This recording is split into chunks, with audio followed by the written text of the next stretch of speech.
Après 16 mois de travaux dans la sous-commission d'enquête dédiée à la question de la protection des animaux pendant le transport, le Parlement européen a adopté lors de sa dernière session plénière des recommandations adressées à la Commission européenne. Globalement, les travaux ont confirmé une application différente selon les États membres des dispositions du règlement sur le transport des animaux, ce qui conduit à des conditions de transport parfois très critiques.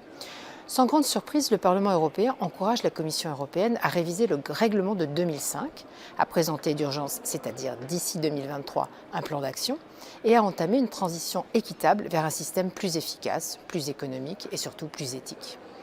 Très concrètement, il faudra privilégier le transport de matériel génétique par rapport aux reproducteurs et le transport des carcasses ou de la viande par rapport aux animaux vivants en transit vers l'abattoir dans la mesure du possible. Ces recommandations constituent une première étape dans un processus législatif de longue haleine. Il fallait donc, à mon sens, qu'elles portent une ambition forte pour que la Commission européenne formule une réponse correcte. C'est pourquoi, à côté du compromis certes équilibré, mais quand même assez raisonnable, négocié entre les grands groupes, j'ai soutenu des demandes formulées par certains députés socialistes et démocrates avec les Verts. Il concerne l'interdiction du transport des animaux en gestation et celui des jeunes animaux non sevrés, ainsi que la limite du temps de transport des animaux, et pas seulement ceux destinés à l'abattage, à 8 heures maximum, ou encore des mesures plus strictes pour autoriser l'exportation d'animaux vivants vers les pays tiers.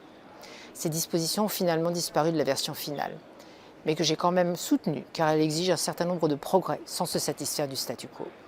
Prochaine étape, les propositions de la Commission européenne, et j'espère à la hauteur des enjeux et des attentes.